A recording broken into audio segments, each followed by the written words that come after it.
పండించిన పంటను దక్కించుకునేందుకు అన్నదాతలు అష్టకష్టాలు పడుతున్నారు. అకాలంగా కురుస్తున్న వానలు అన్నదాతల జీవితాలను ఆగం చేస్తున్నాయి.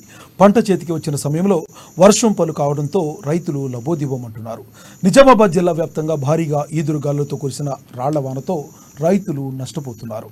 ఆర్మూరు నియోజకవర్గంలో ఈదురుగాలులతో కూడిన భారీ వర్షం కురుస్తుంది.